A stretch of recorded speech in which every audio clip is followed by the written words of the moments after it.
એ શ્રેણિક અહીં આપેલો છે 0 minus ten alpha by two, ten alpha by two 0, અને આઈ એકમ શ્રેણિક છે, 2x2 કક્ષાનો એકમ શ્રેણિક છે. તો સાબિત કરવાનો છે કે i પ્લસ એ બરાબર i માઇનસ એ ઇન્ટુ શ્રેણિક. બરાબર છે.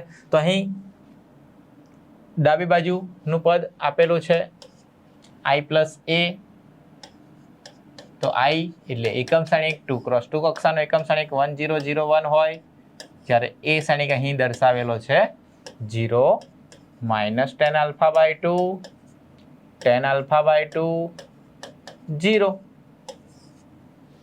તો આમ સરવાળો આપણે યાદ છે વિદ્યાર્થી મિત્રો કે a11 નો સરવાળો b11 સાથે થાય, a12 નો સરવાળો b12 સાથે થાય. 0 minus ten alpha by two minus ten alpha by two, 0 plus ten alpha by two plus ten alpha by two, અને 1 પ્લસ 0 1. તો આમ આ આપણી ડાબી બાજુ મળી. સાથે સાથે અહીં આપણે જમણી બાજુમાં i માઇનસ એ શોધવાનો જ છે. તો આપણે એક કામ કરીએ કે પહેલાં i માઇનસ એ શોધી કાઢીએ. તો આગળ એરો કે એવું કંઈક દર્શાવીશું. બરાબર છે. તો i માઇનસ એ એટલે i એકમ શ્રેણિક 1 0 0 1 માઇનસ એ છે 0 minus ten alpha by two plus ten alpha by two 0. જ્યારે તેમની બાદબાકી કરીએ તો a11 ની b11 સાથે બાદબાકી થાય એટલે 1 minus 0 1 minus minus plus ten alpha by two, ત્યાર પછી 0 minus ten alpha by two minus ten alpha by two, અને 1 માઇનસ 0 1. પરંતુ i માઇનસ એ સાથે cos alpha minus sine alpha cos alpha વાળો શ્રેણિક ગુણાયેલો છે. તો આમાં બંને બાજુ આપણે આ પદ વડે ગુણી કાઢો કે i minus A into cos alpha minus sine alpha cos alpha. તો આમ જમણી બાજુનું પદ પણ કંઈક આ મુજબ હતું કે 1 ten alpha by two minus ten alpha by two 1, અને એના સાથે શ્રેણિક બંને બાજુ ગુણ્યા છે જમણી બાજુમાં cos alpha minus sine alpha cos alpha. ટૂંકમાં આ આપણી જમણી બાજુ છે અને આ ડાબી બાજુ. અહીં આપણે આનો ગુણાકાર કર્યો તો ગુણાકાર આ બંનેનો કરવાનો રહેશે વિદ્યાર્થી મિત્રો.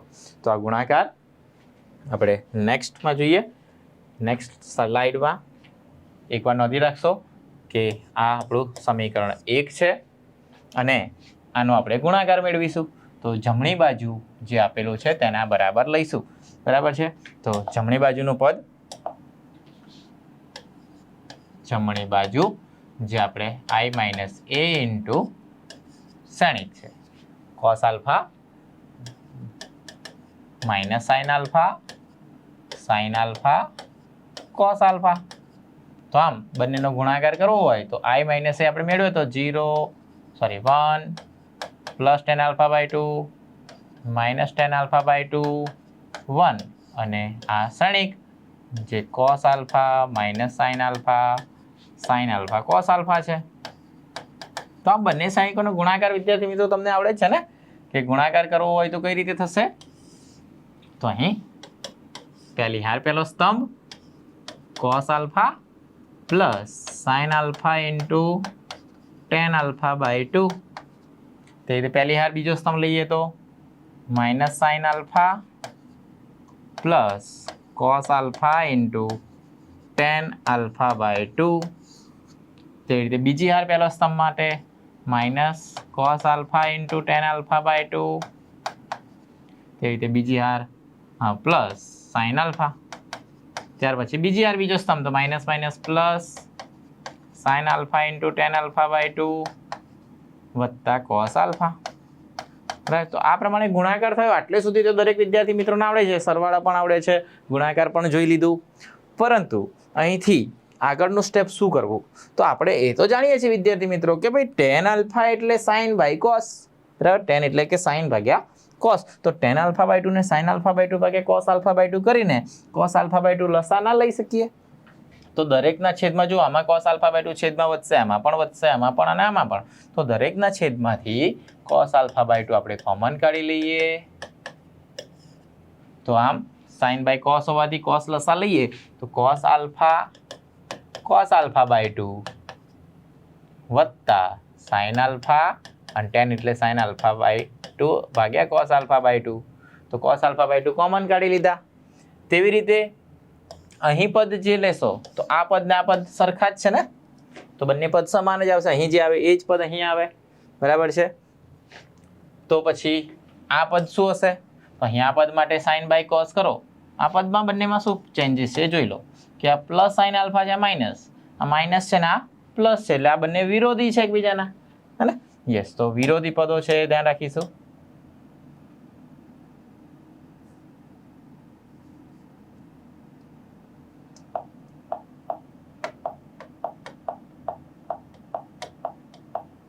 ચલો, તો અહીં સાદુરૂપ આપી દઈએ કે સાઇન બાય કોસ કરતા આપણને અહીં પદ મળે છે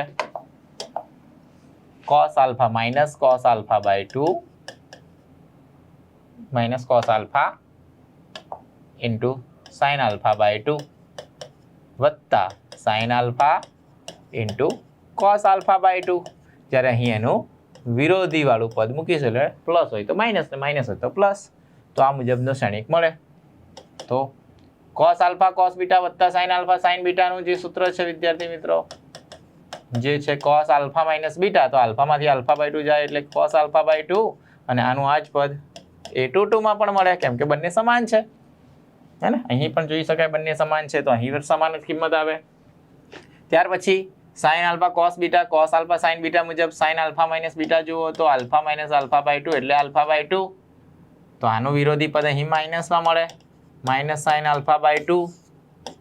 આમ cos આલ્ફા બાય 2 વડે બધાને ભાગી કાઢો તો cos by cos 1, sin by cos 10,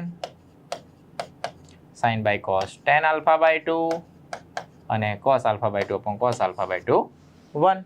તો આપણે સમીકરણ 1 જે આપણે i પ્લસ a પણ મેળવ્યો તો એ પણ કંઈક આ જ હતો ને, 1 માઇનસ 10 આલ્ફા બાય 2 અને પ્લસ 10 આલ્ફા બાય 2 1, બરાબર છે. તો આમ સમીકરણ 1 અને 2 પરથી એમ કહી શકાય કે ડાબા બરાબર જબા થાય.